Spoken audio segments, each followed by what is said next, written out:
Back dear student, स्वागत है आपका ई लेक्चर सीरीज। आज जो हमने टाइप ऑफ बजट्स में क्वेश्चन लिया है वो है आपका कैश बजट। जैसे कि आप क्वेश्चंस देखें तो क्वेश्चन में क्या दिया है, Jain brothers want to approach the banker for temporary overdraft facility for the period 1 October to 31 December. आपको टाइम दिया है, मतलब फर्स्ट आपको जो बजट पीरियड दिया है वो क्या दिया है, बजट पीरियड सबसे पहले हमें लिखना है, वो कितना दिया है बोलो, 1 अक्टूबर 2014 टू 31 दिसंबर 2014, ये आपको बजट पीरियड दिया है। अब हमें क्या करना है, इस बजट पीरियड के लिए इन्फॉर्मेशन सेल्स की दी है, परचेज़ की दी है, वेजेस की दी है, और नीचे सेल्स के रिगार्डिंग एडजस्टमेंट दिया है, परचेज़ के रिगार्डिंग एडजस्टमेंट्स दिया है।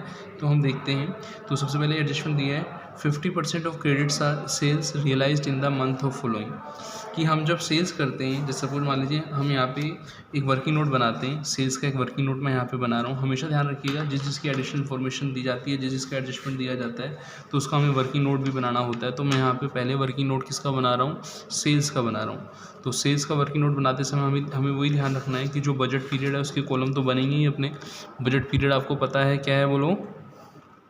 यस, 3 मंथ हैं आपके, अक्टूबर, नवंबर और दिसंबर। तो ये 3 कॉलम तो हमें बनाना ही है, अक्टूबर, नवंबर, दिसंबर। इसके अलावा हमें एडिशनल कॉलम देखें, उससे पहले देखें तो हमें सितंबर और अगस्त की इन्फॉर्मेशन दी है। तो हम अपनी हेल्प के लिए एडिशनल जो है कॉलम अपनी हेल्प के लिए बना रहे हैं। मैं उसको एज ए बजट पीरियड के अंदर इंक्लूड नहीं कर रहा, बस अपनी हेल्प के लिए की कैलकुलेशन के लिए हम इसको बना रहे हैं। जैसे मैंने यहाँ पर लिखा है, जैसे बजट पीरियड है आपका क्या है, अक्टूबर, नवंबर और दिसंबर, और इससे पहले मैंने 2 कॉलम ऐड कर दिए हैं। आप देखें तो एक कॉलम मैंने ऐड किया है आपका अगस्त का, और एक मैंने ऐड किया है सितंबर का। सबसे पहले हमें लिखना है कि टोटल सेल्स है कितनी, टोटल सेल्स जो है वो कितनी दी हुई है। आप देखें टोटल सेल्स आपको दी है, अगस्त में 3,60,000, सितंबर में 3,84,000, अक्टूबर में 2,16,000, नवंबर में 3,48,000 और दिसंबर में 2,52,000। अब हमें ये देखना है कि जो इन्फॉर्मेशंस दी है उसके अकॉर्डिंग हमें क्वेश्चन कैसे करना है। तो इन्होंने बोला है कि 50%, जैसे आप देखें 50% of credit sales realised in the month following, कि जो हम कलेक्शन करेंगे, हम क्या करेंगे, कलेक्शन। तो कलेक्शन के लिए अपनी स्टेप क्या रहेगी, जो 50% की हम बात करेंगे, फर्स्ट 50% की यदि हम बात करें उसका कलेक्शन कैसे होगा, फर्स्ट 50% की यदि हम बात करें तो 50% जो है आपका फॉलोइंग का मतलब हुआ 1 मंथ, कि 1 मंथ के डिफरेंस से आपको पैसा मिलने वाला है। कि मतलब जैसे आप अक्टूबर में हैं तो अक्टूबर में आपको 1 मंथ पहले का आपको कितना मिलेगा, 50%। जैसे आपका देखिए 50% 1 मंथ, फर्स्ट एम लिख देता हूँ, आप समझ जाइएगा, 1 मंथ बिफोर। तो इसका 50% यदि हम निकालें तो आप देखें 3,84,000 का कितना आएगा, बोलो, 50% का मतलब हाफ करें तो ये आपका आएगा 380 का तो हो जाएगा 190, और 4 का हो जाएगा 2, तो 192 आपका आ जाएगा। और कह रहा है 50% of credit sales are realise in the month following sale and remaining 50% in the second month of following. अब जो रिमेनिंग 50% बचा वो क्या आपको 2 मंथ बिफोर, मतलब 2 महीने पहले का बोल रहा है। 2 महीने पहले मतलब समझ रहे हैं आप, सपोज मानो यहाँ पे हम बात कर रहे हैं किसकी, बोलो, अक्टूबर की। तो अक्टूबर में 2 महीने पहले अगस्त का कितना आ जाएगा, 1,80,000 आ जाएगा। तो इस तरीके से हमें नवंबर में भी निकालना है, नवंबर में भी हम निकाल लेंगे। नवंबर में कितना आ जाएगा, 2,16,000 का 50% 1,08,000, और 2 मंथ बिफोर का मतलब ये हुआ 3,84,000 का कितना 50% 1,92,000। ऐसे दिसंबर में आएंगे तो नवंबर का कितना 50% 3,48,000 का, 3,48,000 का आ जाएगा आपका 1,74,000, और जो आपका ये आया नवंबर का हाफ, ऐसे अक्टूबर का हाफ आ जाएगा 1,08,000। तो इस तरीके से जो हमारा सेल्स जो होगा, जैसे आप देखें अक्टूबर वाले मंथ में टोटल 3,72,000 आएगा, नवंबर वाले मंथ में टोटल 3 लाख आएगा, और आपका दिसंबर वाले मंथ में 2,82,000 आ जाएगा। तो ये अपना जो सेल्स का अमाउंट आएगा जब हम बजट बनाएंगे, जैसे मैं यहाँ पे बजट भी बनाऊंगा तो वहाँ पे मैं आपको बताऊंगा कि सेल्स का ये अमाउंट अपना आएगा। एक बार दोबारा समझ लेते हैं। देखो हमेशा जब भी आप देखिए जब बजट बनाते हैं तो सबसे पहले बजट पीरियड आपको लिखना होता है। जैसे कि आप यहाँ पे देखें तो बजट आपको 1 अक्टूबर 2014 से हम सबसे पहले 31 दिसंबर 2014, इसका मतलब है जब भी हम कोई वर्किंग नोट बनाएंगे सेल्स का बना रहे हैं तो हम अक्टूबर, नवंबर, दिसंबर तो अपना बजट पीरियड हो ही गया। इसके अलावा हमें 2 एडिशनल कॉलम बनाने हैं क्योंकि दो मंथ का डिफरेंस आ रहा है। तो यहाँ पे हमने अक्टूबर से पहले सितंबर और अगस्त का कॉलम बना लिया। टोटल सेल्स हमें दी हुई है, हमने लिख दिया एज इट इज़। इस टोटल सेल्स का उन्होंने बोला है कि 50% of credit sales are realise in 1 month following, कि यदि हम अक्टूबर की बात करें तो अक्टूबर में 50% एक महीने पहले का मिलेगा। तो हमने अक्टूबर में सितंबर का हाफ ले लिया, 3,84,000 का यहाँ ले लिया हमने। और ऐसे ही अक्टूबर में 2 महीने पहले का भी मिलेगा हाफ, तो अगस्त का 3,60,000 का 50% ले लिया 180। तो ऐसे अक्टूबर में हमें हाफ सितंबर का मिला, हाफ अगस्त का मिलेगा, वो लिख दिया। नवंबर में हमें हाफ अक्टूबर का और हाफ सितंबर का मिलेगा। दिसंबर में हमें हाफ नवंबर का और हाफ अक्टूबर का मिलेगा। तो हम जो टोटल अमाउंट आएगा, टोटल कलेक्शन जो होगा वो अपनी रिसिट्स होगी, कलेक्शन या रिसिट्स, ये रिसिट्स है।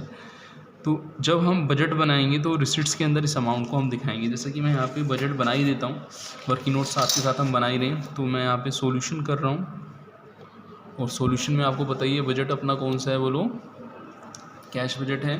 तो यहाँ पे हम कैश बजट लिख देंगे। कैश बजट किस कंपनी का है लिखना चाहें तो cash budget of Jain brothers जो है अपनी कंपनी है। अब जो हमने कैश बजट जैन ब्रदर्स बनाया है, यहाँ तो वर्किंग नोट में तो हमें 3 कॉलम अमाउंट के बनाने होते थे, लेकिन यहाँ पे जो हम बनाएंगे बेटा, यहाँ पे हम खाली 3 कॉलम ही बनाएंगे। वर्किंग नोट में तो हम जो एडिशनल इन्फॉर्मेशन देता था उसको हम ध्यान रखते थे। यहाँ तो हमें बजट पीरियड के ही 3 बनाने हैं कॉलम, एडिशनल कॉलम हमें नहीं बनाने। तो यहाँ पे मैं पर्टिकुलर लिख रहा हूँ और जो आपके कॉलम थे वो कहाँ से स्टार्ट थे, अक्टूबर, नवंबर और दिसंबर मैंने यहाँ पे लिख दिया। अब ये जो आपका बजट का परफॉर्मा है ये आपको ध्यान रखना है। तो देखो हम जब कैश बजट बनाते हैं तो कैश बजट का ऑब्जेक्ट यही होता है कि हमें ये देखना है कि महीने के लास्ट में हर फैमिली में देखें, हर कंपनी के अंदर देखें तो डेफिशिएंसी रहती है कैश की। तो हमें इस तरीके से मैनेजमेंट करना है कि वो डेफिशिएंसी को हम कंट्रोल कर सकें। तो यहाँ पर हम रिसिट्स लिख रहे हैं, मैं एक परफॉर्मा आपके सामने लिख रहा हूँ और यहाँ पर हम क्या लिख रहे हैं, पेमेंट लिख रहे हैं ना, पेमेंट्स लिख देते हैं। यदि हम रिसिट्स को ए दें, ए बोलें हम रिसिट्स को और पेमेंट को हम बी बोलें, तो जो अपना टोटल ए टोटल बी हम कर लेंगे। Total A total B, total A करेंगे हम, फिर ऐसे ही हम टोटल बी करेंगे, टोटल बी। तो सी अपना आएगा क्लोजिंग बैलेंस। अब ये जो क्लोजिंग बैलेंस है नेगेटिव में आएगा क्योंकि उन्होंने शुरू में बोल दिया कि ओवरड्राफ्ट है ना, ओडी लिख देता हूँ मैं यहाँ पे, समझ जाएंगे आप जब मैं आपको कराऊंगा। तो एक मैंने आपको समझाया सेल से कलेक्शन का, तो मैं यहाँ पे कलेक्शन लिख देता हूँ। कलेक्शन जो हुआ है फ्रॉम सेल्स, कि सेल्स से जो हमें कलेक्शन हुआ है वो हमने लिख दिया है। ये वर्किंग नोट आपके सामने मैंने बनाया ही था, ये जो अमाउंट था मैं यहाँ पे लिख देता हूँ। आप देख रहे होंगे अमाउंट आपको दिया हुआ है, कितना अमाउंट है देखो, 3,72,000 है ये 3 लाख है, ये आपका 3 लाख के बाद 2,82,000। तो ये आ गई अपनी कलेक्शन फ्रॉम सेल्स। अब हम बात करेंगे परचेज़ की। परचेज़ की हम बात करें तो परचेज़ में क्या कहा है उन्होंने, परचेज़ में क्या है, creditor are paid in the month following of the purchase, कि आप जो परचेज़ कर रहे हो, जैसे आप अक्टूबर परचेज़ कर रहे हो, नवंबर कर रहे हो, दिसंबर कर रहे हो, तो इसमें आपको पूरा का पूरा एक महीने का नेक्स्ट मंथ के अंदर करना है। नेक्स्ट मंथ का मतलब ये हुआ कि जब आप पेमेंट करने आओगे अक्टूबर वाले मंथ में, जब आप पेमेंट टू क्रेडिटर करोगे, क्या करोगे, पेमेंट टू क्रेडिटर करोगे, तो 1 मंथ के डिफरेंस से करना है। मतलब जब आप अक्टूबर वाले महीने में होंगे, जैसे मान लीजिए आप अक्टूबर वाले महीने में, आप यहाँ पे देखिएगा, यहाँ इस टाइम के अंदर आपको पेमेंट करना है, तो सेम होता तो एज इट इज़ आ जाता, लेकिन इसने पेमेंट के लिए क्या कहा है, 1 मंथ का डिफरेंस है, तो एक महीने पहले का। इसका मतलब ये हुआ कि अक्टूबर में जो अमाउंट आएगा सितंबर का आएगा 2,88,000, नवंबर में जो अमाउंट आएगा वो अक्टूबर का आएगा, है ना, 4,86,000, और दिसंबर में जो अमाउंट आएगा वो नवंबर का आएगा 4,92,000 जो है आपका अमाउंट आएगा। तो हमने यहाँ पे पेमेंट फॉर परचेज का डायरेक्ट लिख दिया कि creditor are paid in the month following, next month हमें पे करना है। तो अक्टूबर में हम पिछले महीने का पेमेंट करेंगे और नवंबर में अक्टूबर का और दिसंबर में नवंबर का, तो एक महीने के डिफरेंस हमने पीछे से लिख लिया है। अब हम बात करेंगे वेजेस बचा। वेजेस के बारे में कुछ नहीं बताया, तो वेजेस का हम देखें जब कुछ नहीं बोला है तो वेजेस का हम एज इट इज़ अमाउंट ले लेंगे। तो पेमेंट के अंदर हम यहाँ पे दिखाएंगे वेजेस, क्या दिखाएंगे, वेजेस, और वेजेस का अमाउंट हम एज इट इज़ लिख लेंगे। वेजेस का अमाउंट जैसे हम लिखें पेमेंट्स के अंदर, तो वेजेस अपना एज इट इज़ आ जाएगा 22, 20, 30। अब हमें क्या करना है, हमें देखना है रिसिट्स और पेमेंट का डिफरेंस देखना है। जैसे हम देखें तो क्वेश्चन में आपको कहीं ओपनिंग बैलेंस दिया है, तो ओपनिंग बैलेंस की यदि हम देखें क्वेश्चन में कहीं ओपनिंग बैलेंस आपको दिया है, तो एक पॉइंट आपको दिया ओपनिंग बैलेंस 50,000 दिया, तो यहाँ पे हम 50,000 ओपनिंग बैलेंस लिख देंगे। ओपनिंग बैलेंस कितना आ जाएगा, 50,000 हमने लिख दिया। अब हम क्या करेंगे, इसका टोटल करेंगे रिसिट्स का 4,22,000 और इसमें से पेमेंट को लेस करेंगे 3,10,000। तो आप देखें बैलेंस आ रहा है अपने पास, कितना आ रहा है, 1,12,000। इस 1,12,000 को आगे ओपनिंग बैलेंस बना देंगे 1,12,000। इसका टोटल करेंगे 4,12,000। इसमें से पेमेंट का टोटल लेस कर देंगे 5,06,000। तो ये तो प्लस था, ये ओवरड्राफ्ट आएगा, ये आपका नेगेटिव बैलेंस आएगा। आप देखिए रिसिट्स कम है, पेमेंट ज़्यादा है, तो इसको हम क्रेडिट या ओवरड्राफ्ट बोलते हैं 94,000।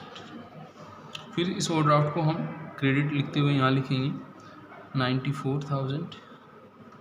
ये आपका डेबिट बैलेंस है, ये डेबिट है। तो इस डेबिट और क्रेडिट में डिफरेंस देखें, तो जो डिफरेंस आएगा वो आएगा डेबिट का ही आएगा 1,88,000, ये डेबिट्स का ही आएगा। पेमेंट्स देखें तो पेमेंट्स यहाँ पे जो आपके पेमेंट्स आएंगे वो आएंगे 5,22,000। तो पेमेंट्स आप देखें ज़्यादा हैं, कितने ज़्यादा हैं वही क्रेडिट आएगा। कितने ज़्यादा है पेमेंट, 3,34,000। तो यहाँ पे आपसे ये पूछा था कि आपको ओवरड्राफ्ट फैसिलिटी बतानी है अक्टूबर, नवंबर और दिसंबर की। तो अक्टूबर के लिए ये पॉजिटिव है, ओवरड्राफ्ट नहीं चाहिए, नवंबर में ओवरड्राफ्ट चाहिए और दिसंबर में ओवरड्राफ्ट चाहिए। तो यहाँ पे अपना जो कैश बजट है पूरा होता है। मिलते हैं